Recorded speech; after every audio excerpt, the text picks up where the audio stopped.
We are the DFPN. Always question the answers. No Gimmicks Podcast, and we bring it to you. Every time we turn live, and you know it's the truth. Every after show, moving down, it's the time to move around. No Gimmicks Podcast is going down. Every night, every time in the ring, this is the time for the No Gimmicks. No, we doing our thing. What's your state of mind? State divine. Moving down a statement when we take the line. This is exactly wrestling the state design. When you see Stone Cold like me, with the stunner in the world, exactly, man, what we bring. Every night we move like Brock Lesnar, the F5, no gimmicks. We take you to your limit. What's the feeling? When we live in the air, you know we on. It's the time. Guarantee we move. You know how we respond. The state is mine. The state design when we feel it. Moving down, what's the healing? No gimmicks is the feeling. Yo, what is up, everybody? Welcome back to the No Gimmicks Podcast here on the DFPN. We got a great show for you guys tonight. I like the shirt, man. I like the shirt. I like it. Yeah, I think you're wearing something similar, aren't you? Yeah. I got exactly. See, we representative around here. Yeah. There you go. Yeah. There you go. Before we get into the show tonight, what I want to do is I want to shout out each and every last person that subscribed to the No Gimmicks Podcast YouTube. We're now over 5,000 subscribers. Yeah. It's a beautiful fucking thing, bro. That is a hell of an accomplishment. And I know both of us in DFPN in general. Thank you to everybody out there that's been kind of riding with us, listening to this podcast and doing everything that we have been trying to do. We've been at it for a minute. We've been doing this thing since we both lived in Cali. Yeah, man. Long time. Time coming, bro. Yeah. Long time coming. It gives me like this shit is a bunch of highs and lows, bro. It really is. Right. There's a bunch of highs and lows, and like I gotta give you your flowers, bro. Like for us to stick through it, and we talk off scenes and try to come up with the best possible ideas for the show. Like, I wouldn't want to do this shit with nobody else, bro. Like, no, I appreciate that. I appreciate that, man. And just to give people like the real quick story, the infancy of this podcast. I mean, when I met this dude, like we met through our wives. You know what I mean? Yeah. And we clicked like that. And he had always kind of wanted to do a podcast. He had never done a podcast. So that little talk I had would kind of morph into what would become the DFPN. That's kind of where it started. You know what I'm saying? Yep. So I appreciate that. Like this tag team here can't be outdone because we just have that connection. We have that bond. We have that friendship that we've had for years now, and we just pretty much we have that chemistry. And that's one thing you can see here when we do this podcast is that me and Black Mac here, we have incredible fucking chemistry. Like that's why we're not out here to shill. We're not out here to fucking kiss anybody's ass. When I am on this podcast, when Black's on this podcast, you are getting my thoughts 100%. This is the shit that we talk about in private. We're just having a conversation where we're out here open to the world. That's pretty much what it is. So it's a great thing to do. It's a great platform to be on. And thank you to everybody out there that continues to ride with No Gimmicks, continues to support us here on YouTube. And I mean, this is the future, man. It's the way it goes. And also want to thank everybody that's been recently, following me on Instagram. That's one of the big things that I've been pushing lately with D Vader Cosplay. That's DEE Vader Cosplay on Instagram. Just posted a new picture the other day of my Darth Vader costume that I wore this past weekend. Did an event over here at the Rolling Oaks Mall called Get Your Ears On. It was some Disney thing. No, I'm not shilling for Disney. It just happens to be a Disney. It happens to be a Disney themed event. But it was a cool little troop, man. It was cool to meet the little kids and all that. And it was cool to meet the little kids, meet the adults, young and old. actually was in a video for Kins 5, San Antonio News. They got a little clip of me in the video, so That's cool, it's man. pretty good shit, man. So, yeah, that's dope. That's dope. Yeah. Shout out to Rolling Notes too. yeah. We we were because we were there, and I was like, I said, me and Kelly, we went here with Mac. Yep. In 2023, the day of the Royal Rumble. Yep. And that's and I'm like, I haven't been back since. So that's like no knocking it, but it's like that's a shoot. Like I haven't been back since. So because I saw your post and I was like, oh, he's at Rolling Notes. Yeah, like, this has to be important. yeah. Because I because I ain't gonna go. So it's like, it was cool. But it was cool. I had fun, man. It was cool. So what's up? That's cool, man. That's cool. That's cool shit. That's cool shit. But yeah, man, shout out to everybody. It's been a time, man, and that speaks to 2025 for DFPN as a whole, man. Everybody's making major moves. It's dope as fuck to see. It really is, man. I mean, not only our podcast, but I know that Jeff and USDN, they've gone up too in subscriber count. Yep. Smoke Pit as well. So we're on the rise, and it's only going to get better. Especially with what we have to talk about tonight. Oh yes, we have a show. First things first, before we get into it, we got some stuff to go back to before we get into the meat and potatoes of the night. But let's jump into the show. We'll start with WWE, man. Let's go.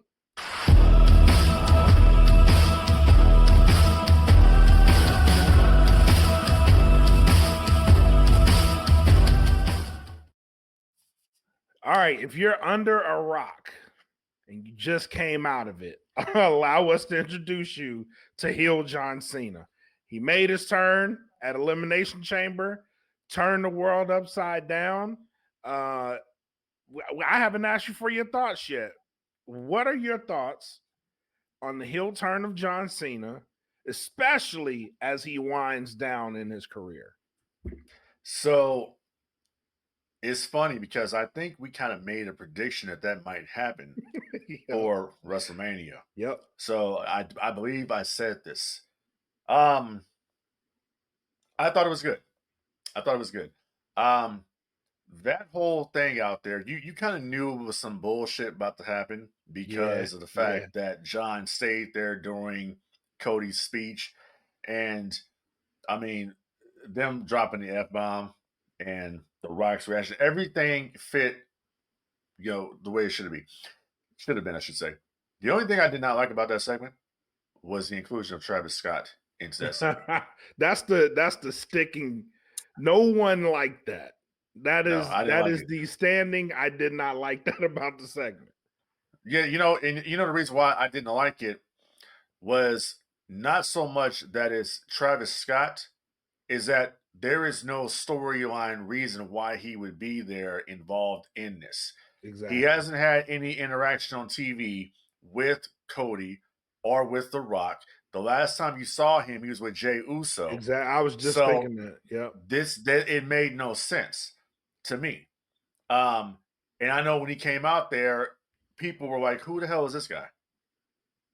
That's kind of the reaction. There was no reaction until The Rock came out there. And it's like, okay, so is Travis Scott supposed to be a heel? Like, what's the deal here? Why are you pissed with Cody? Like, what's your, what I'm saying? This made no sense. So I didn't like that part. Like I said before, not because it's Travis Scott, just because there's no storyline continuity why this is happening. But my goodness, when Cody said, "Hey, Rock, go fuck yourself," and the place popped. First of all, I can't believe I heard that on TV. Like, this is some ECW level stuff. This is like some Vince Russo WCW 2000 type of stuff. You don't hear this kind of stuff on WWE TV. So kudos to them for going that route, but doing it for a reason, not just doing it just to do it, but they did it for a reason. It was building up to something. Yeah. So then when John goes in to hug Cody, and you see The Rock doing this, and then you see I'm like, okay. And they finally pulled it off. And John Cena is such a good actor because he's able to turn that shit. Like, this guy, on a dime. On a dime. My man Teddy Long, shout out to him. He said that it's no problem for John Cena to be a heel because he's a heel in real life. I believe it. You know, as easy as that was, I'd believe it. Yeah. So, like I said, I thought it was a masterful angle that was done. It was really good. Now let's get to this part of it. Okay. This is going to be the negative about it. Yeah, go ahead. I did not like the follow up to this on Monday Night Raw. Neither did I. Okay. I was going to get into that, but neither did I. Yeah, I didn't like the follow ups to this. You did not have The Rock there. You didn't have John Cena there. As a matter of fact, Ross said Cena went to I think he said Africa or somewhere to go film a movie. Yeah, he's shooting a movie somewhere, so he wasn't there. Okay. Now here's the thing. Even if the guy couldn't be there alive, I understand saving it. But even if he couldn't be there alive, you could have at least had The Rock do an Instagram pre-tape or something. Yeah. Instead of having CM Punk come out there and kind of tie this whole thing together, because it had nothing to do with him. But it does harken back to the night after Hogan turned, and the fact that you had the WCW wrestlers reacting to this, like the Nasty Boys. Yeah. Like people you wouldn't expect to react to it were reacting to it. They were reacting to it. You know what I mean? So CM Punk kind of said, basically, kind of doing a Bobby the Brain Heenan a little bit, like how Bobby Heenan did with Hogan. It's like, I told you so. Mm-hmm. I told you about Cena a long time ago. Is what we're going back to that pipe bomb. Yeah. So you kind of know that these two are going to work together somewhere in the future. Which would be a money match and it'd be money on the microphone. So I can't wait. Yeah, it would. But so I didn't like to follow up the fact that they weren't there for this monumental heel turn, most monumental heel turn since Hogan's. So yep, that's my thing. So I agree with you. I agree with you a lot on that. I didn't like that the follow up was. They weren't there. They haven't been there. They'll be there on the 17th. That's the first time, and that's like 2 weeks to the day that he turned. You know, and it's like, bro, come on. You have, and this is what I can't even put this on WWE because it's an industry wide thing. AEW is notorious for it. This is the first time I've seen it out of WWE. You have lightning in a bottle, capture it, build off of it immediately. So this heel turn from Cena touched mainstream media. It went mainstream. This is the first time anything wrestling has gone mainstream to where multiple mainstream outlets were covering it, talking about it. You seen Jon Stewart putting it in his bits. You seen people from the Today Show talking about it. ESPN First Take was covering it. This thing was everywhere. You needed to follow up on that immediately because the longer you wait, the cooler it's going to get. Now, you're going to hear from Cena maybe on Monday, maybe not. But I don't think it means as much as it would have if you'd have followed up on that immediately, because you could have got more mainstream coverage off of it and built that Raw that they did. Phenomenal. It would have been way better. You'd have had people talking about other shit mainstream wise other than John Cena, because John Cena would have been a focal point. That's the only thing I didn't like about that. No, totally agree with you on that. And I was just thinking when you said that about him being off TV as long as he has since it's happened, it's cooled off. Yes. Like a lot. They're not talking about it. I actually checked the video today on YouTube. And it's sitting at 6.8 million views on YouTube. So it's kind of stalled out at this point. Yeah. I'm going to go any further than that. It's kind of cool. No one's talking about it anymore. Right. And that's kind of you don't want that. You know, right. I remember when Hogan turned heel at Bash at the Beach, and the next night on Nitro, as I mentioned before, they had WCW wrestlers talking about Hogan. That was the whole theme of the show that night. But here's the difference. Hogan wasn't there that night. Hogan went back to go film Stand Up with Muscles. He wasn't there. But guess who was there? The Outsiders were there. Yeah. Further the storyline. They said that, you know, next week, the third member of the New Order would be there. Hulk Hogan would be live at Nitro, is what they said. That's what Kevin Nash said. So you have that continuity there of Hall and Nash. Hey, we know the Hulkster is not going to be here tonight, but we're telling you he's going to be here next week on Nitro. They'll look forward to Right. it. Right. You're not getting that here. There was no mention of it until we found out that next Monday night, this Monday, John Cena is going to be on Raw from Belgium. Right. So, going back to the WCW thing, what they did was really smart because Hogan wasn't going to be at Nitro. So you heard from Hogan immediately after the heel turn. Hogan wasn't even supposed to be at Bash at the Beach to exactly. You know what I mean? But since he was, they capitalized on the moment. Like they put Mean Gene in a ring and let Hogan explain himself.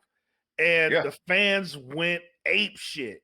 And he didn't have to be there that Monday. You got the reaction. If they did something similar with John Cena, it would have had the same effect. Oh no, it would have been, because you need the Rock there or somebody. But the thing I want to bring up too right quick is you go back and look at the video. Anybody listening to this podcast right now, anybody watching this on YouTube, go to WWE Network or Peacock or whatever. Bring up Bash at the Beach 1996. As a matter of fact, WWE launched a WCW YouTube channel. They launched it the other day. On that YouTube channel, they have the Hostile Takeover match. It was the Macho Man, Sting, and the total package Lex Luger versus the Outsiders and the Mystery Man. That was the main event for Bash at the Beach 96. Now, why I'm bringing this up is this. When Hulk Hogan comes out there, it's a complete shock to everybody that he's there. Except the announcers, but it's a complete shock. Even the police officers that are there, like, oh yeah, shit's on now. That's how they're looking. You know what I'm saying? Because they like, wow. So then he comes out there and he drops that leg on Randy Savage, and the place goes crazy. Now, look at that heel turn, and then look at John Cena's heel turn. The people went crazy, but in different ways. Yeah. When the Hogan turned, it was like shocked, stunned, and then one guy pushing it, like, oh, I knew it. Then it sets in what's going on here. Hogan is with these dudes. Hogan is with Razor and Diesel.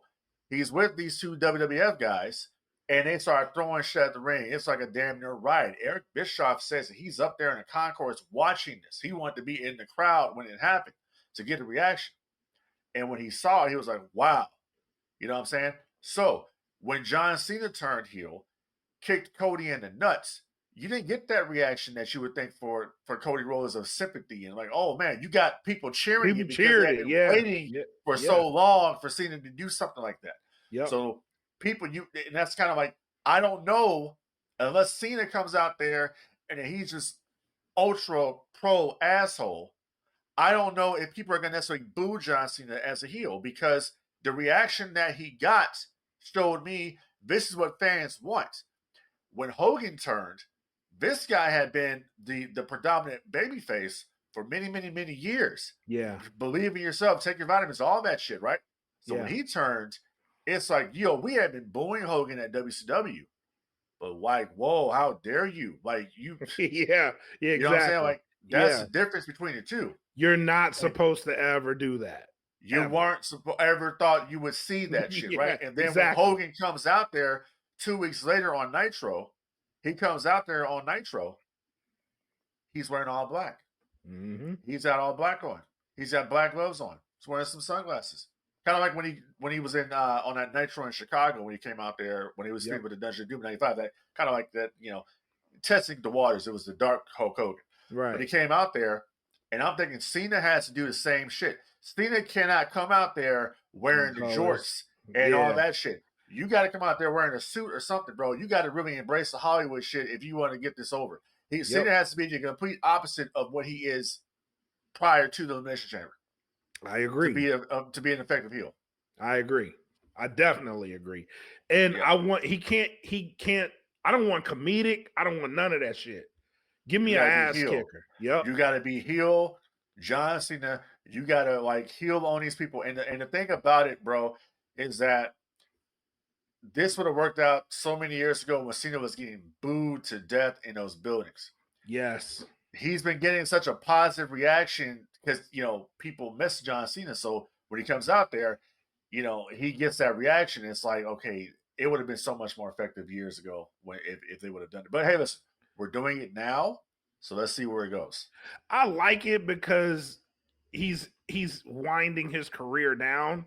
and it's one Having of the some fun. things. Yeah, he's having some fun. He's able to go out there. He's able to be himself, which if he's really a heel, it's gonna connect well, you know. Yep. And then he go out on his terms. I love that shit. Honestly, Well, you know another thing too, that what happens here as well is they completely stole the thunder from Jey Uso and Gunther. Oh, they did. They did. Because you know, you and I have talked about this privately, and I'm gonna talk about it now publicly. Do it. I do not think they give two shits about Jey Uso and that Royal Rumble win. I think that they just threw the dude a bone because he's over and the fans yeet, and I think that's bullshit. Because it's basically we already have plans for John Cena, is what I'm getting here.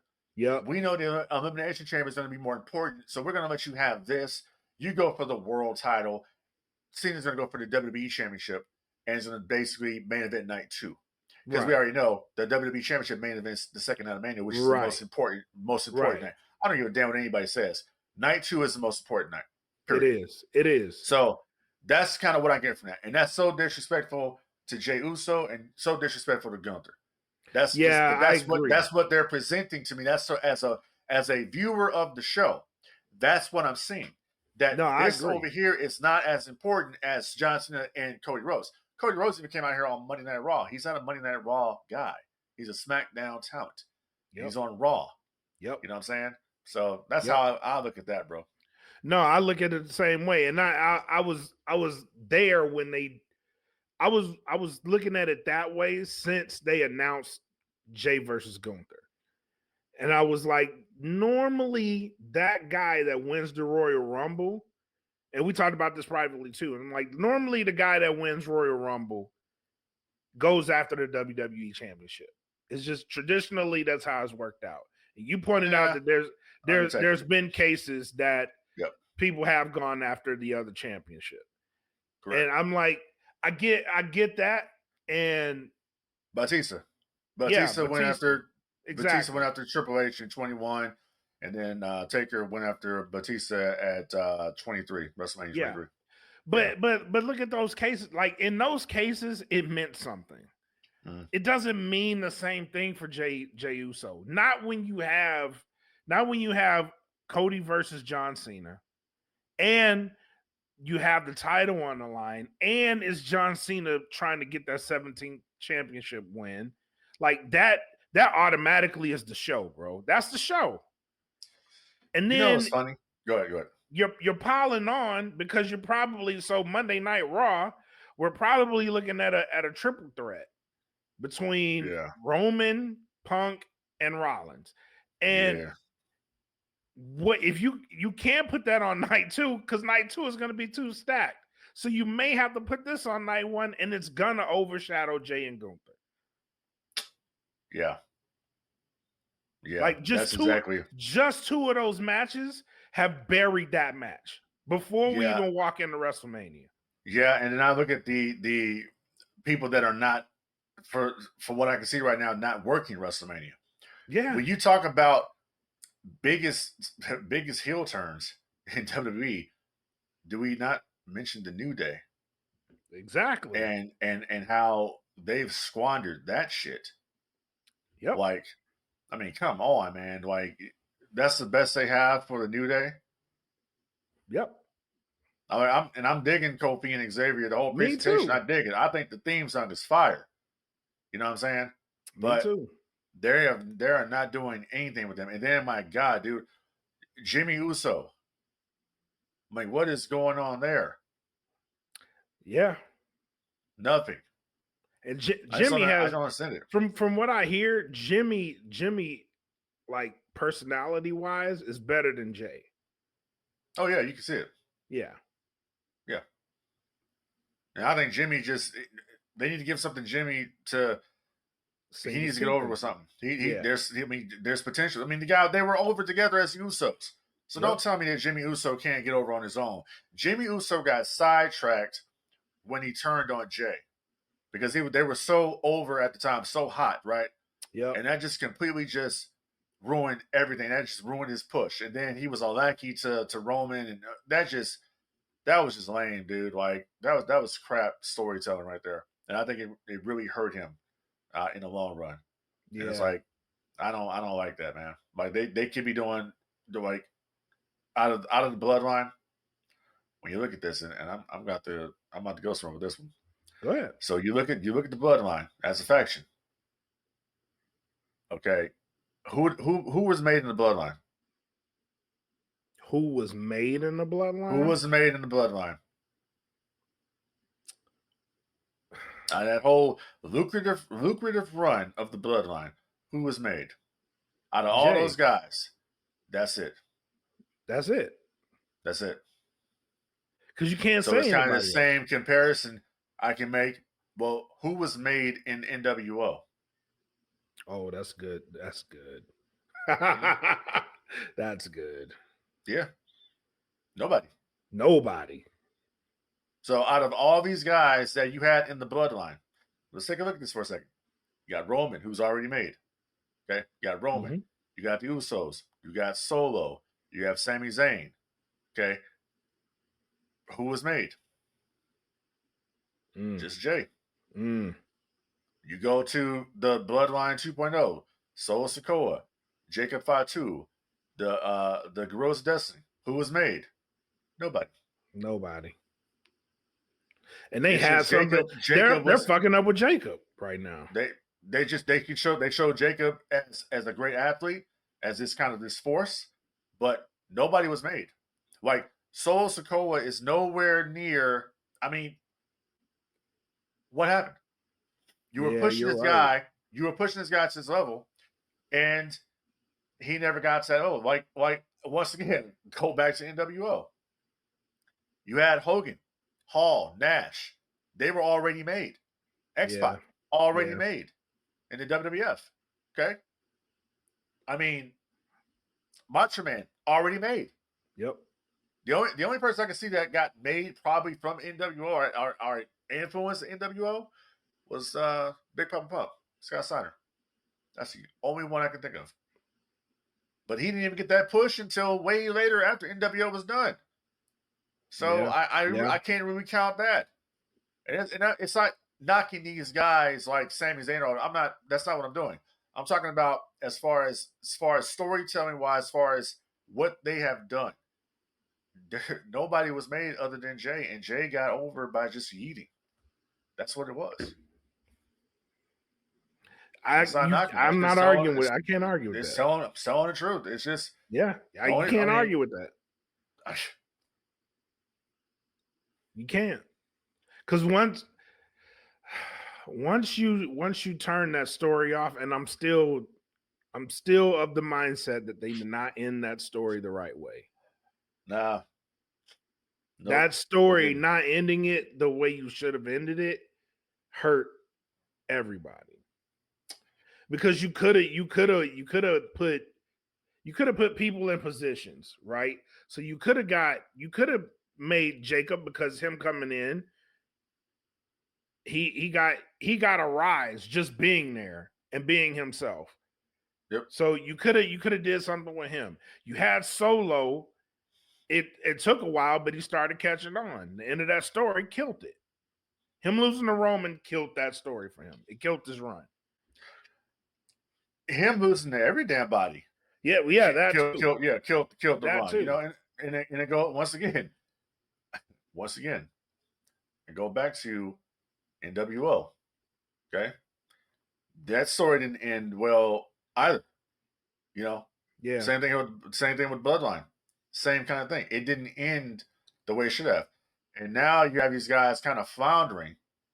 You got Roman Reigns. Okay, he's the tribal chief, but where's the tribe? Like, you know, and I will say this too. You can say, okay, we're going to put the bloodline back together. You can't. Roman's too over as a babyface at this point. You can't. They can't just, we're going to turn Roman heel. Roman, you see the reaction the guy got the other night in New York? Crazy. The guy's one of your top baby faces. Yep. You already know this, okay? Yep. So, and it kind of seems to me that they may have turned Seth Rollins, because I was listening to the commentary and how they were talking about how Seth Rollins kind of was like a coward, so they kind of they kind of dropped the freaking from his name. Yep. So I think we're gonna see Seth Rollins kind of go into a heel, which I think it might be time for him to go. I mean, he's still over, but it might be time to go in that direction. Yeah. I think it's time for CM Punk to go heel too, though. Honestly, I would agree with that too. You know? I would agree with that. But too. but I'm gonna bring this up right quick, and then we can move on with the show. It relates to the John Cena turn once again. So if it was me that's telling the story, that's writing the story, I actually would have saved Cena's heel turn for WrestleMania. I would have too. Because I would have had Cena going into WrestleMania as the underdog that has to be number 17. He has to win that championship. He has to break Ric Flair's record. The story was already there. He already planted the seed. So in order to do that, he would have to then sell his soul to the final boss. Yes. Kind of the same thing that happened with Stone Cold Steve Austin in The Rock, WrestleMania 17. He had to beat him to become the champion. I need to beat you. I need to beat you. I have to beat you, right? Yeah. That's what it is. And so did Soul to Mr. McMahon. Now, we all know how that turned out. It was a shock moment, but obviously it didn't work. If they would have pulled that off at Mania with Cena, and then that crazy crowd the next night at WrestleMania, imagine what would have happened then. Yeah. So that's my 2 cents on how I would have done it. No, I agree with that. Before we move on. Yeah. So there was a story that came out that said it was supposed to be Cody. Do you believe that or no? I think that they probably floated the idea to Cody, and Cody turned it down, just like Cody turned it down at AEW. What I saw, and I'm Mike Mueller, I think is his name. Okay. Mike has been very, very out there on social media and No Gimmicks Podcast fan group, which you can join on Facebook, by the way. He has been very adamant about them not turning Cody. What I saw Monday night, I am going to agree with Mike for the time being, not to turn Cody. Cody has the little kids. He has the kids, and that's kind of what they need from him. And I will say that he's very stale. He is very stale. Mm-hmm. When he turns, it's going to be big. He's going to break some hearts when he turns because of just how over he is right now. So that's my thing. I'm actually agreeing with Mike. Well, there you go, folks. Yeah. Me, I'm like, fuck them kids. Turn, bro. Nah, I don't know what to believe. I just know we got what we got. I like Cena's turn, but let's get to one of the topics. Yep. So a list came out of the 30 best heel turns from WWE. Yep. Gee golly. Lo and behold, Cena is number 1 on this list. Yeah. I'm gonna start this one. Y'all smoking. Yeah. Y'all smoking. You are smoking. Yeah. If you believe John Cena had the great listen, and there's a lot of people on this train, I'm gonna shoot it down, bro. Yeah. That is not the greatest heel turn in the history of the business. No. You have to go back to Bash on the Beach, 1996. And you talked about this earlier. This is a pig's fly moment. You didn't believe, even with him walking down, even when he did it, people were in such disbelief. Like, yes, people didn't believe John Cena was going to turn heel. He did, right? People cheered this shit. People didn't cheer Hulk Hogan.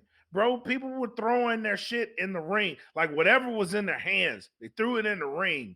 They had grown men crying, jumping over the fucking barrier to get to him, and they had to beat the shit out this dude. Yeah. Like, this didn't happen with John. Like, people were legitimately hurt. Yeah. And even watching, and you knew how hurt people was because this is pre-Twitter, this is pre-everything. It's all everybody talked about. This pre-social media. This is all everybody talked about. You go to school the next day, people like, dude, I cannot believe Hulk Hogan is the bad guy now. People who I knew didn't watch wrestling were like, dude, Hulk Hogan is the bad guy now. What is happening? Right. And like everybody is like, I have to get home because I have to watch Monday Nitro because I have to see like what's going to happen. Yeah. That heel turn was monumental. And not only in the immediate, like people pissed off and throwing shit in the ring, what it did to the industry. Yeah. Over time. Now with Cena's, we're not there yet. The overtime part. We can't see what it's going to do. But I can tell you in the immediate, they're fumbling this shit. They capitalized the fuck out of Hogan's heel turn because people were genuinely hurt. You had people like Sting in the ring who were like, dude, I wouldn't believe that you would do that ever. Like, you have let down all these people. So that is number one in my book. Yeah, and it was number 2 on their list. Exactly. It was like, that's why I'm like, absolutely no way. I looked at the list, I'm like, this is some WWE straight bullshit. Is what this is. There is nothing that's gonna top that heel turn. Ever. It will never happen. Nope. I don't give a damn. And I've seen a lot of it. I've seen a lot of shit in this business. Nothing tops Hogan's turn. Nothing. It won't happen. Nothing. Won't happen. Because you know how nothing's ever going to top it? Because that is going to be what people compare a heel turn to. Yep. And you see it all on social media. All the different wrestling pages talked about, Cena's heel turn was good, but it wasn't great like Hogan's. That's what I got from that. Exactly. And exactly. You're damn right, because of the dynamics here. You got to think back to where we were in the business in 1996. Okay? Yes. Wrestling was down in 96. Yep. Hall and Nash came over to WCW because they weren't pretty much getting compensated correctly at the WWF. That's what they came to WCW to begin with. Get paid more money, work less days. That's why they came over. Yep. Hogan was floundering from the moment he jumped to WCW. He got an initial buzz, and then it just flattened out after that. I mean, he was feuding with the Three Faces of Fear. He, main event in Starrcade with Brutus Beefcake. He was the Butcher. Move on to the Dungeon of Doom 95. It wasn't until that little spark that was Hall and Nash and Hogan saying, I'm the third guy, is what started this whole thing. And it elevated not only WCW's business, but it elevated the WWF's business as well. Because the WWF was forced to change. It made them step up. It made them step up. Yep. Because this was a company that had gone through the New Generation, had gone through the steroid trial that nearly put Vince McMahon away for 17 years. Okay, and Vince thought he thought he was going to be convicted to go to jail for sure. He was already making arrangements for, I believe, Jerry Jarrett to come in to run the company. Mm-hmm. Okay, so they thought all these things was going to happen. All right, and Bischoff launches Monday Nitro, shit's on, right? But the entire time they're doing Nitro, he's taking shots constantly at the WWF. Yep. So that was kind of the catalyst of like, listen, we're going to take what we're doing over here and we're going to just step it up with the outsiders, conceptually of what the NWO was going to be. So it helped both businesses, it helped both brands, helped the entire industry because everybody was talking about Hogan's turn. Yep. At the time, it was all over mainstream media at the time. Hogan turned heel. Hogan turned the bad guy. All the telephone calls and emails, because email was still in its infancy, but all this stuff was going on. Hate mail they got to Turner, to CNN Center. That's when shit was working. Yep. So WCW definitely capitalized on it until they ran it into the ground. Now, with Cena, it's a different time now. Like, Cena is not going to have an impact on that business because, remember, all these shows are already bought and paid for on Peacock. So they're getting paid for this regardless. These are all paid shows. So it's not like Cena is going to be like, oh my God, we're going to up the business here because it's already paid for. The only way you're going to make any money off of this is when you go to the stadiums and you sell the merch and all this other shit, our Netflix subscriptions go up, which they're nobody's watching Raw. It's the same audience as watching Raw. We're you know what I'm saying? Yep. So if you talk about the immediate impact of John Cena's heel turn, there has been none. Because that Monday after the Elimination Chamber, the number didn't go up for Raw. It went up slightly. But it's the same people watching both shows every week. Yep. That's what's going on. So to answer the question, I don't think Cena's heel turn is affecting business at all. It's just business as usual, to be honest. You know what? I got to agree with that.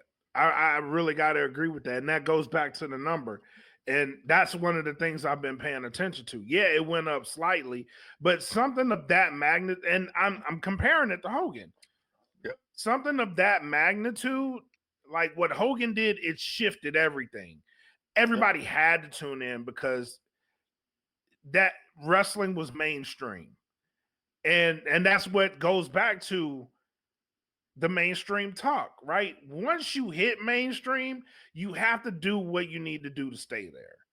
And I don't think they did that with Cena. So you kind of get what you got. Now, if he'd have turned and you announce him for Raw, I guarantee you that number would be higher. It'd be way higher than it was because people want to hear from that.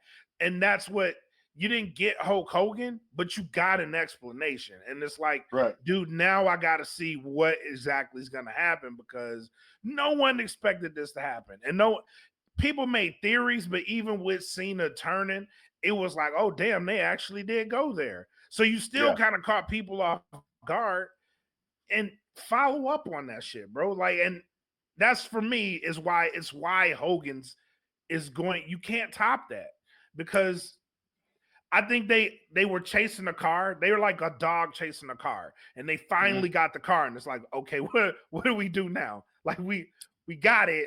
What do we do? You know what I mean? And it's like, bro, you have to strike while the iron's hot. The iron was hot as shit.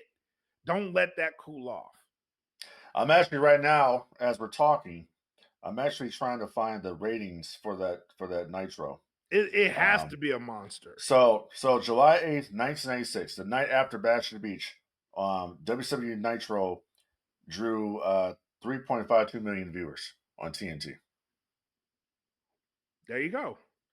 Okay. Now, this is US. This is US. This is the TNT network, and WWE drew 2.49 million. So there you go. There you go. So I'm trying to bring up, let me see. Because people wanted to see that shit. Yeah. Yeah. And the next week on Nitro, July 15th is when Hogan would have came out there. Mm-hmm. Nitro drew 3.36 million viewers. So they went up. I believe, let me look back here. Let me see. Don't want to say yes and be like, oh, let me see real quick. No, it went down. It went down a little bit. Oh, damn. Yeah. So it was a 3.52 the night after Bash at the Beach.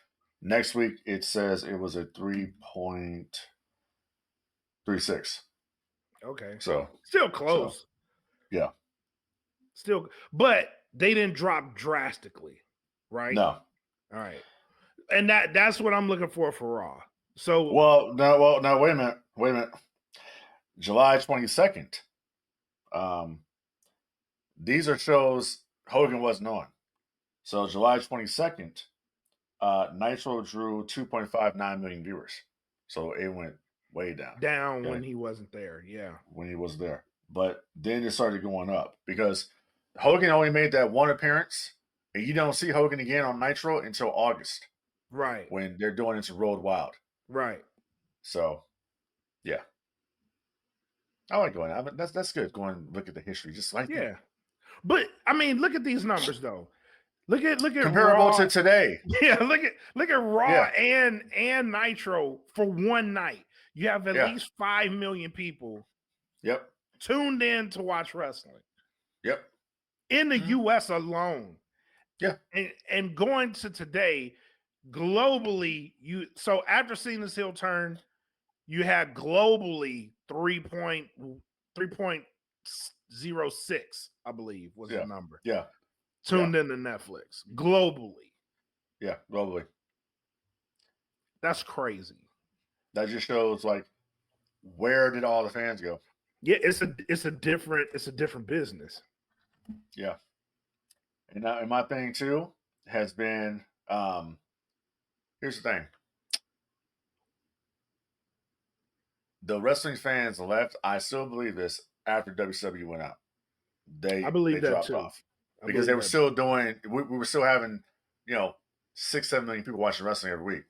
Mm-hmm. That's what we had. Mm-hmm. Because the numbers the Nitro numbers that they were doing in 2001 is what Raw is doing now. It's what SmackDown is doing now. Right. You know what I'm saying? Right. So yeah. And it's like if you did all the shows, if you combine the numbers for all the shows in a week, you don't touch one night in the 90s. Yeah. And that's insane. That's insane to say. If you could, because wrestling is on pretty much 7 days a week now. Yeah. If you combine all those numbers, you don't touch a single night. Right. During that time period. But that speaks to, this is why seeing this heel turn was so important, and why I believe you could have got back there a hell of a lot faster if you just capitalized on the night after, or at least the night of, because we did get a press conference, but he said nothing. He walked in, dropped the mic, left. Yeah, and you don't. I mean, I get that part, but I would not have even had Cena do that. Exactly. I would have kept him off. Yeah. And then we got since we're talking about the press conference, I got to bring this up. My bad. So out of everything that they just did out there, Dwayne comes in and talks about the characters and what they just did out there. And everybody did a good job tonight. Fuck, man. I mean, I know kayfabe is dead, but damn, bro. Like, didn't even let it breathe. Expose the business. Like, didn't even let it breathe. Because now we know that everybody's working together. Everybody's, it's a work. We know it's a work, but everybody knows like it's a work. We're exposing, I don't know. I don't think my character is a heel or a babyface anymore. It's just, damn, bro. You're muted. My bad. I've heard people say that it's not that big of a deal.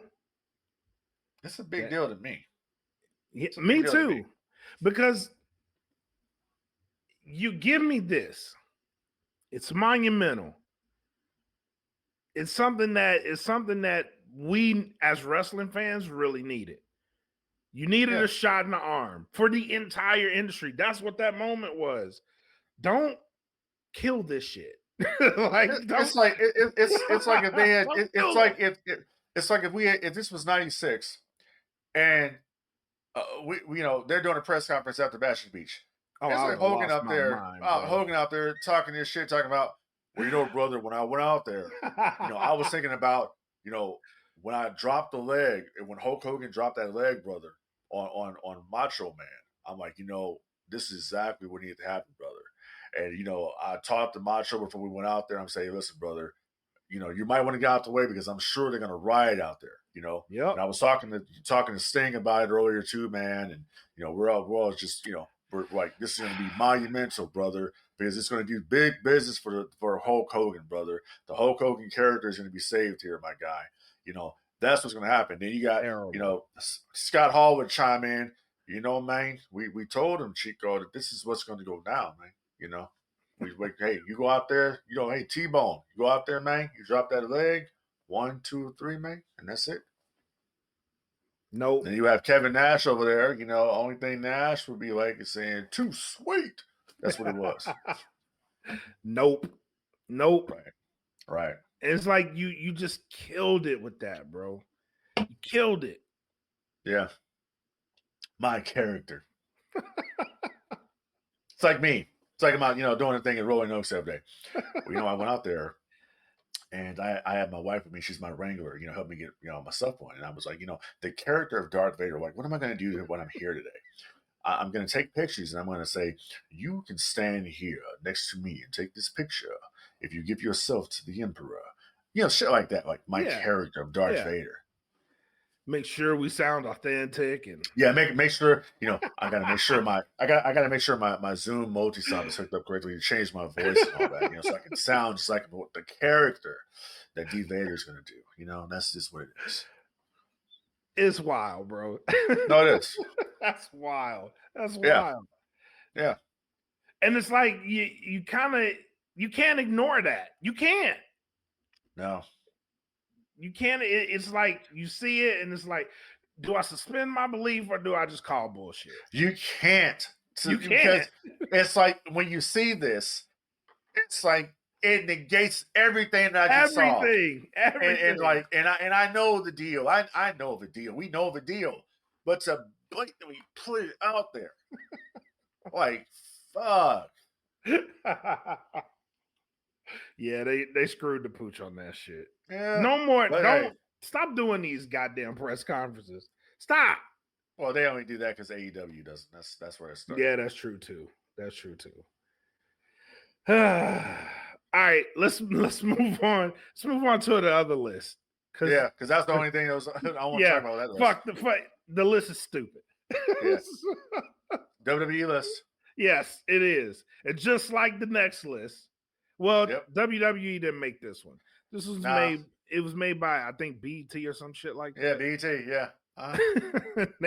They gave the 15 best black wrestlers. The pillars. I mean, when I want my wrestling knowledge, I'm going to go to BET to get it. Exactly. Because Jesus. Yeah. But anyway, let's go over this list of the top characters or the top wrestlers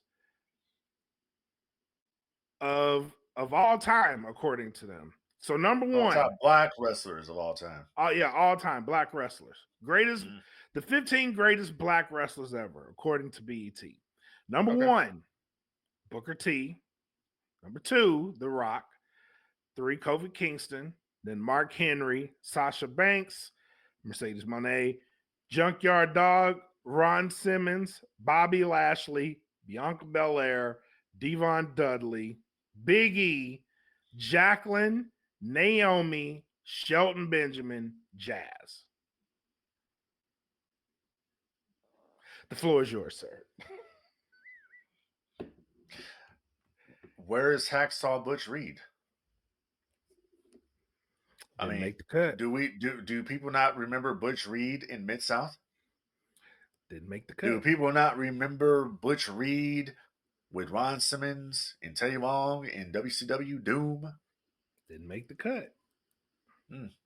Okay. One half of the first black tag team champions ever. Yeah. Where the hell is Ahmed Johnson on that list? I mean, like Ahmed Johnson or not, the guy was first black black Intercontinental champion. Where is he at on this list?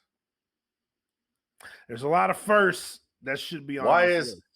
Why is Ron Simmons not number one? Not number one, exactly. He should be number one. The guy was the first black world heavyweight champion of any major promotion. Why is Ron Killings? Thank you. Not on this list. The first black NWA champion. Where's Jay Lethal on this list? Carried ROH. Right. This list is shit. Hot, steamy shit. You mean to tell me that Tony Atlas is going to be on this list? Nope. Didn't make the cut. What about cut. Soul Man Rocky Johnson? Didn't make the cut. Coco Beware can't be on this list? Didn't make the cut.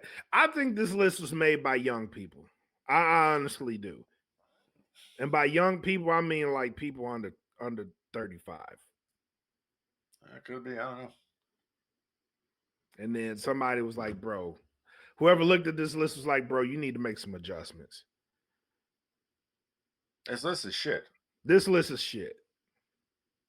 That's a bunch of crap. Yeah. It's terrible. Yeah. So Booker T. It's a shitty list. Booker T at number 1 is killing me. Who the fuck decided that Booker T is the greatest black wrestler alive or ever? Well, so I mean, I think what it comes down to with Booker is the longevity that Booker T has had in the wrestling business. I mean, just Booker T starting off in Global and then going to WCW with his brother in Harlem Heat, and how many times they won the tag team championship, and then Booker becoming multiple time, TV champion down there, and I believe he won the United States Championship as well down in WCW, and then becoming the World Heavyweight Champion at Bash Beach 2000, and then coming over to the WWF, the stuff he did there. I can see where he would be number 1 because just Booker T, Ron became the first black champion of a national promotion with WCW, but Ron didn't get over that level in WWF. It didn't happen. Booker T did. Booker T did. Booker T went past, just being the wrestler, and Booker T went into being a sports entertainer. When he got under WWE, he was able to do other different things, like show the comedic ability that we didn't know Booker T had. You know what I'm saying? So I can see why they put him at number 1, especially the King Booker shit. I mean, and that's where people go.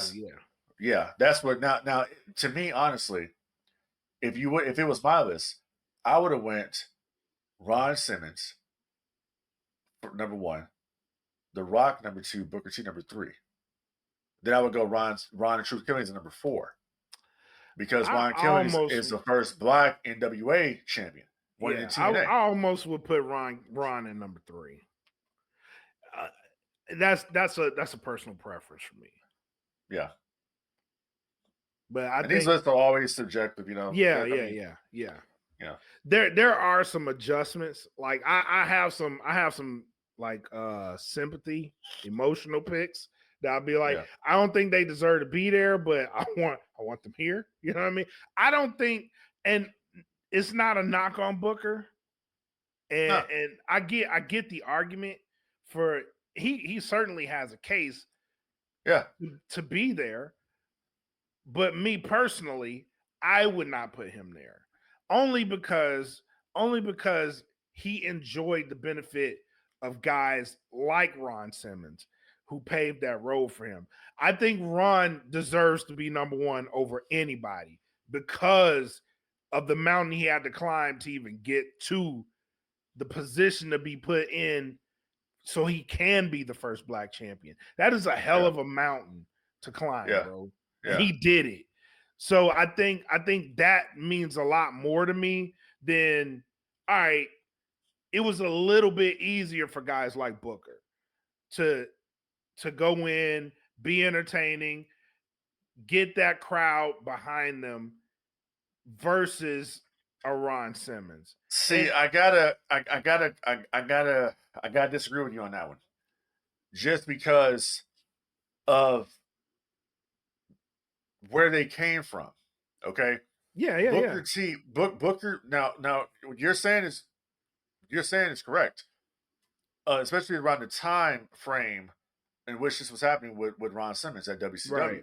Right. Just hearing all the racial discrimination shit that was going on. Same thing though with Booker T.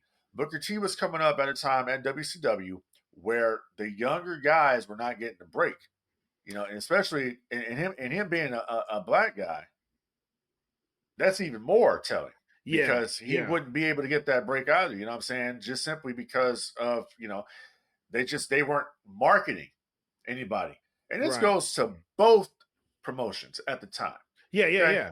This goes to both promotions. You rarely saw a black guy in the main event of either show, WWE or WCW. It just didn't happen. You had the It's NWO. still kind of like that.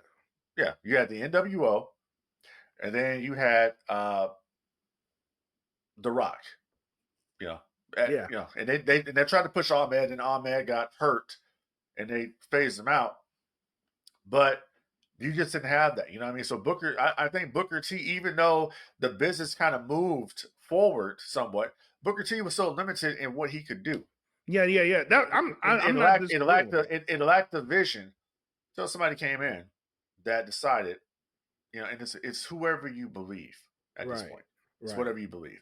You can believe the story of they had a meeting and everybody raised their hand and says Booker T should be the next world champion.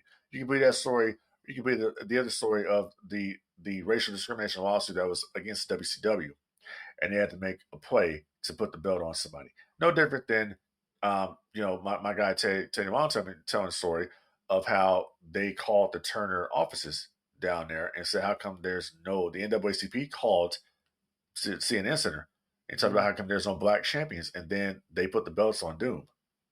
So it's kind of what you believe. You know what I'm saying? Yeah. Am I saying Booker T didn't deserve to be world champion? Absolutely not. He deserved it because he went out there and cranked it and did his thing.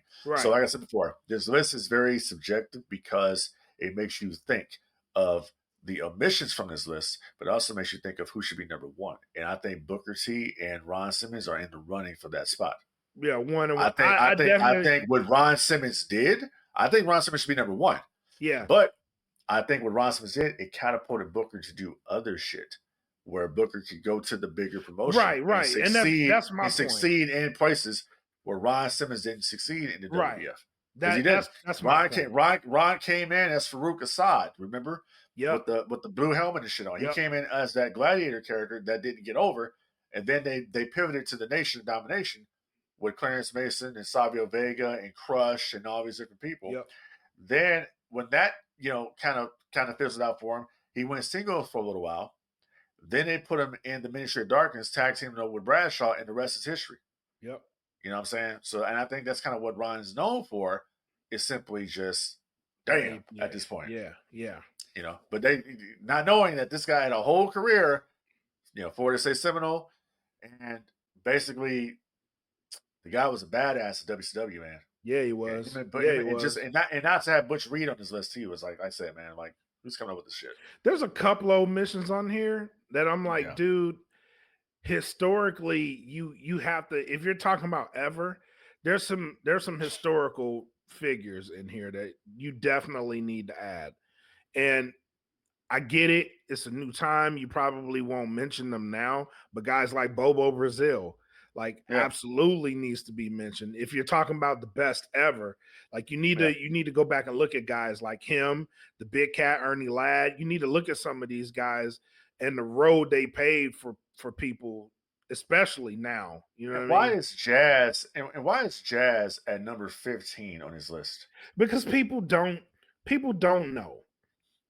People need you know what? That's bullshit excuse. That's a bullshit excuse because Jazz was out there performing in the WWE at a time when women weren't really getting pushed like that. I mean, her, Trish Stratus, Gail Kim, Victoria, Molly Holly, Ivory. That was the women's division, my guy. Yeah, that was some good shit. They were doing stuff that you weren't seeing anywhere else. And then look at what Jazz was doing in ECW. Exactly. Matter of fact, why is New Jack not on this list? Exactly.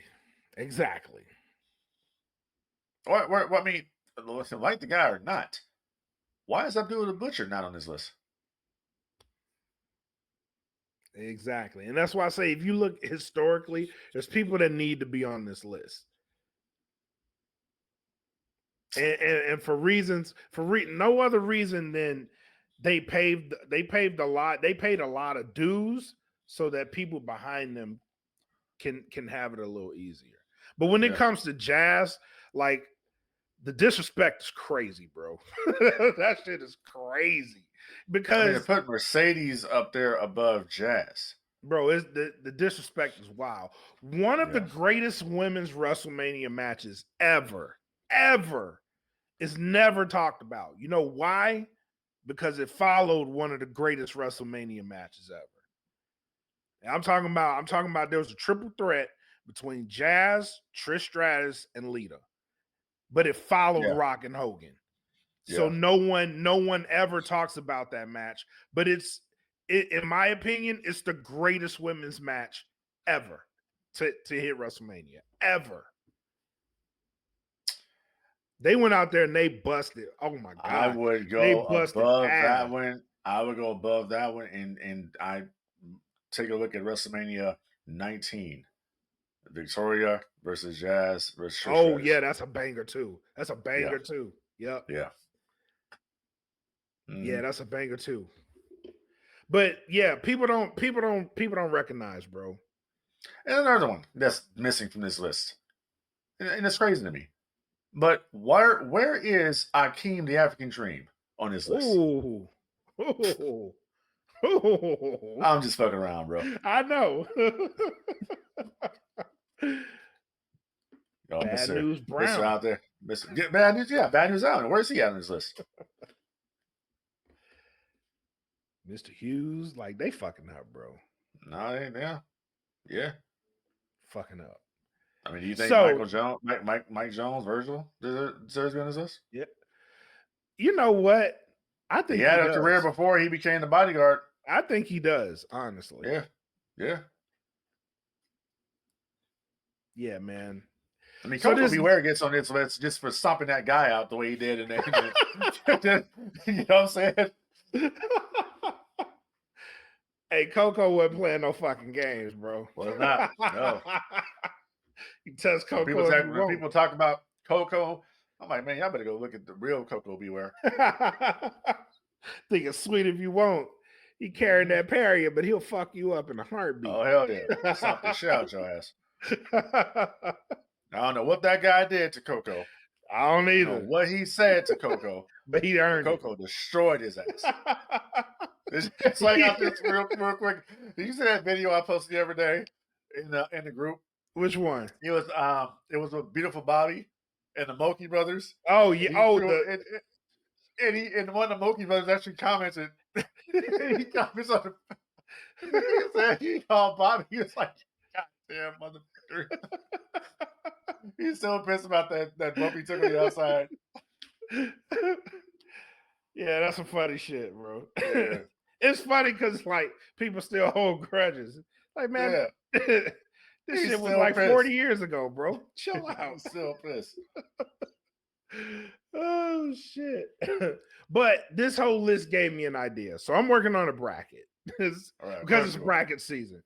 I'm gonna drop a bracket of the greatest black wrestlers. Because I know there's more than 15. I know we can have a nice debate about it and drop that in the group, man. That and we got to do one for heel turns too. Oh, absolutely. But let me ask you a question right quick. Go ahead. It's kind of a breaking story. I want you to see if you can tell me why this is. All right. So, Bully Ray put out a tweet. Bully Ray 5150. And Bully Ray said, "Really enjoyed the backstage with MJF and Hangman. Can't wait till one day both of them go to WWE, learn the correct way, and become stars." What happened? That's funny. That's funny. I gotta take what Bully says with a grain of salt now. Why? What happened? Because he's doing the LFG show. So for now, I get his opinion. I respect it. But you're doing the LFG shit, and you've been pro WWE. I get where you're coming from. I enjoyed that segment. And right about now, it's about preference. AEW ain't gonna get a lot of it right, but they're starting to hit that stride and try to tell stories. So when WWE did this, everybody asked for patience and calm and give them time to get their shit together. So that's what I'm doing with AEW. I recognize that they are trying to give us that. So I'm going to be calm. I'm not going to bash their shit. I'm gonna be patient and let's see what they work with. But what I saw tonight wasn't bad. So, I mean, are you trying to say that you think Bully Ray is showing some kind of bias since he's on the LFG I'm show? not saying that at all. I'm not saying that at all. That's kind of what you said. No, I'm saying I got to take what he says with a grain of salt. But in saying that, you're basically saying that you think what he's saying is bullshit, and he's showing bias because he's on the LFG show. I'm saying he could be right, and his opinion could be valid. He knows he's a worker in the business. We're just fans. I know this. You know so. What I'm saying is because I agree with a lot of what Bully is saying. Yeah. The optics of him saying what he's saying right now, especially with him working on the LFG show, it doesn't give me the warm and fuzzies. So I'm going to take what he says with a grain of salt, but I'm also going to use my viewing experience because I watched Dynamite. And I did not think it was a bad segment.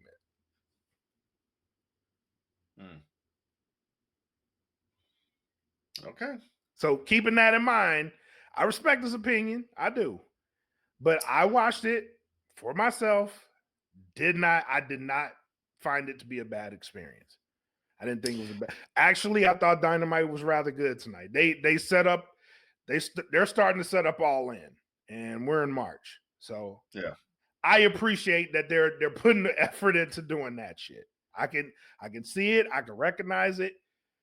I can be patient. If that's what you're gonna work towards, okay, cool. I'll sit back and see what you're willing to do to take me on a ride.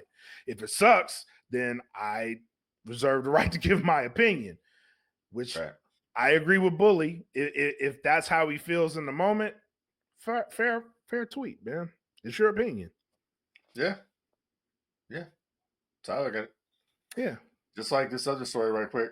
It says this is coming per WrestleVotes. It says Netflix has given WWE full control over Raw's production. The reason for the censoring and multiple blackouts during Seth Rollins versus CM Punk on Raw was entirely WWE's decision. Ooh. As they thought it wouldn't fit the aesthetics.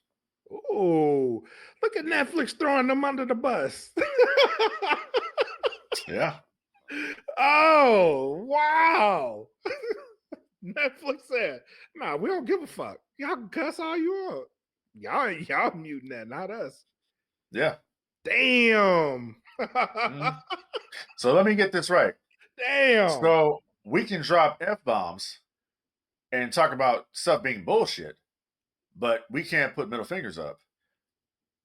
And we gotta black out the screen because of a middle finger. Yeah.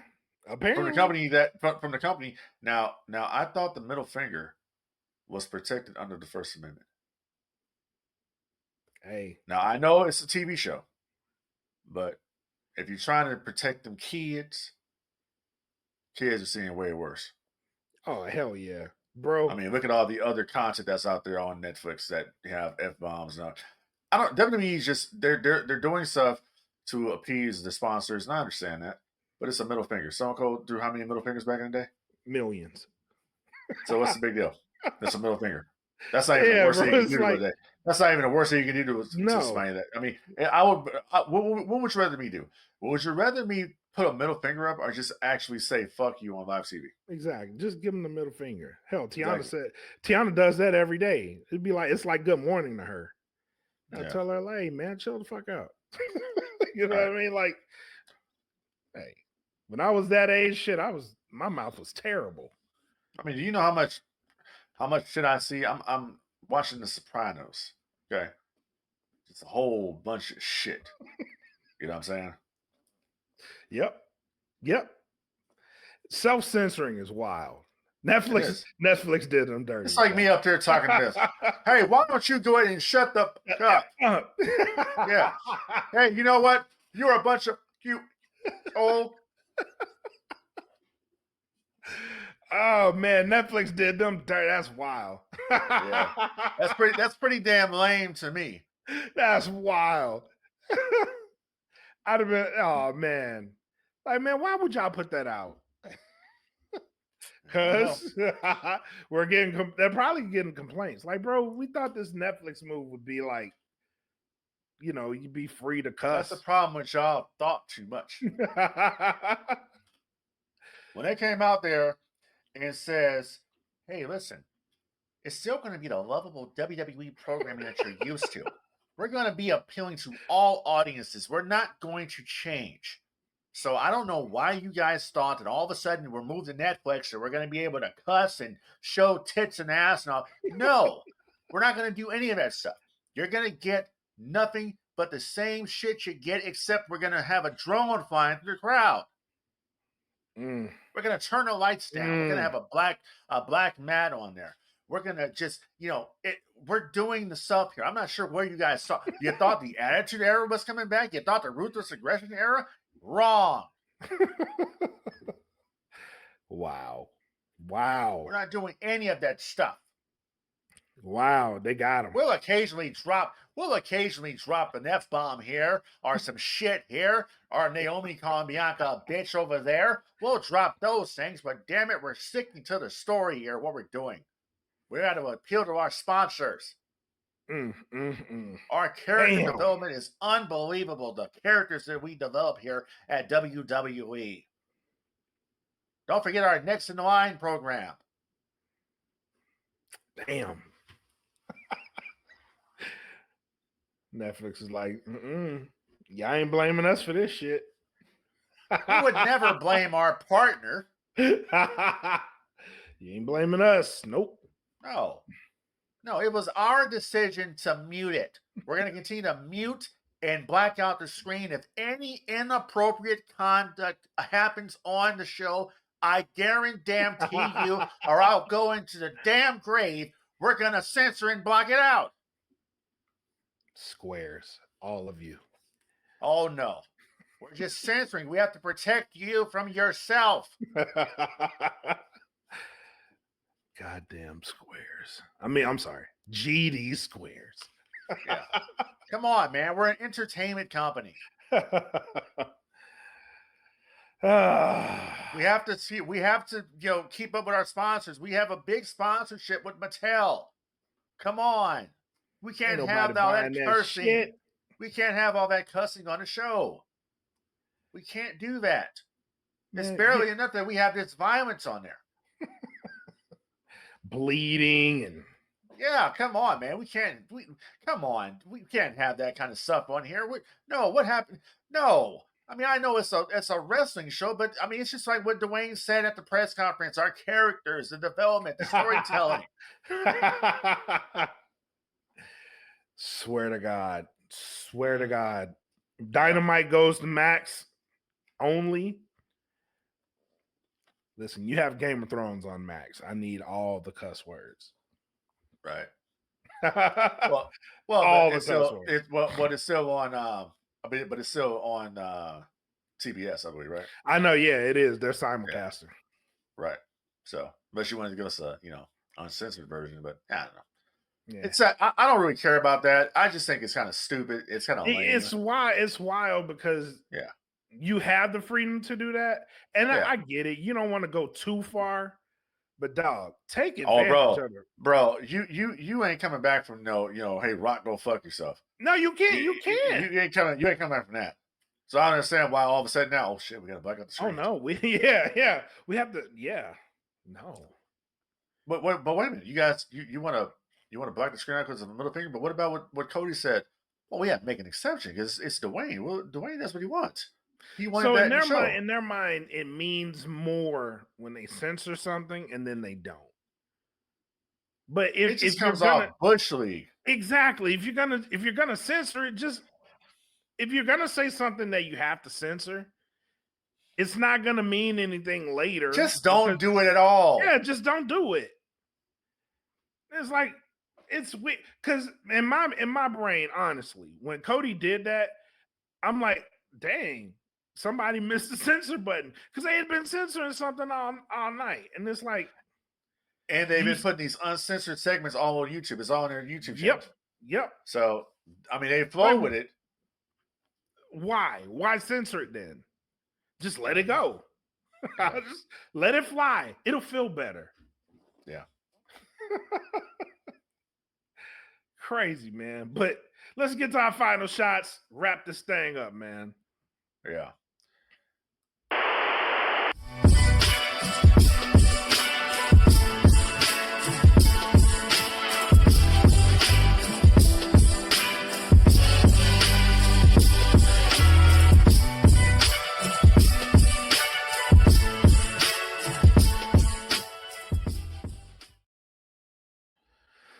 All right, man. Final shots and thoughts. What do you got? So the final shot is this. All right. We will see what happens this Monday night on Raw. Okay. When John Cena returns, either John Cena is going to go full blown heel or he's going to go the sympathetic heel route. So we're going to find out what he does, but I'm looking forward to watching it. It's going to be a bit of a time difference for the shows the next few weeks because they're doing their European tour. Yep. So it's going to be very, very interesting what comes to this. But other than that, don't forget to subscribe to your boy. Subscribe to the YouTube channel. All right. Hit that like button on YouTube. That puts us in the algorithm. Let people know about the No Gimmicks podcast, what we're doing over here, talking that shiznit that only we can do. All right. And don't forget to check out your boy, D Vader Cosplay on Instagram. You can give me a follow. I'm going to start putting up more content up there. Always perfecting something. I might even start doing videos when I'm doing my costume parts, going into painting and all that type of shit. That's kind of what I do anyways. I'm just always working on my stuff. Still going through the approval process for the 501st Legion. So we'll see what happens with that. But other than that, don't forget to help control the pet population. Have your pets spayed or neutered. We got to do this, man. All right. We got to make sure that we get this thing done. If people can't, neuter their pets and all that type of stuff, I'm just going to start tariffing your asses. That's what's going to end up happening. Tariffs. Yeah, tariffs. I'm sorry, tariffing WWE for some cussing. But that's all I got on that one. All right. So once again, thank you guys for subscribing to the YouTube. Make sure you follow all the DFPN shows. Eat the Cake Anime just launched their YouTube channel. So go search for Eat the Cake ... anime and follow, subscribe those guys. Shout out to them. Dope shows. Queens of Nerdom coming back next month with the Tabletop RPG. USDN is dropping daily content over on their YouTube. Please make sure you go subscribe. Smoke Pit just dropped a new episode, bro. That we did a segment on Steve Smith Sr. It's probably the funniest shit we've ever done. I ain't even check it out. That shit is hilarious. But make sure you go follow them over at Smoke Pit, That Feeling on YouTube. But yeah, man, great show tonight. And it's a great show every time. We get up in here and do our thing. That's why we're doing No Gimmicks. And check this out. I'm actually thinking about if I'm just bored or bullshitting, I don't know. I might come up here and do a short topic of the day on the YouTube channel. I might end up doing that. You know what I'm saying? But like I said, we'll see what happens. I don't know. I might integrate some of my cosplaying shit into this YouTube channel, just spreading around the horizon. Yeah, because we're trying to get those watch hours up, people. Yep. So if y'all very important, just put us on in the background or something like that, and just get those. Yeah, just let it run. Let it run, so we can get this thing monetized, so we can get doing our thing over, because we have some big plans here on the DPN. We want to be your boys. That's going to be at these conventions, and we want to have a panel there, and people actually know who the hell we are, and not just some jabronis sitting there and like, oh, they're doing a panel with fucking 2 or 3 people in the damn crowd. We don't want to do that. We want to we want to excel and do our thing, and that's what we do here on the DPN on the No Gimmicks podcast. Keep it 100% real, 100% of the time. That's all D Vader and Black Mac does. So other than that, I got nothing else. Other than that, we're gonna get funky like a monkey in public. To the pay window. Thank you guys for tuning in this week. Until next time, be safe, take care of each other, enjoy what you want to enjoy. Peace. And I know it's all business, all business, all business. We give them no gimmick. Yeah. And I know it's all business, all business, all business. We give them no gimmick. Yeah. And I know it's all business, all business, all business. We give them no gimmicks, gimmicks.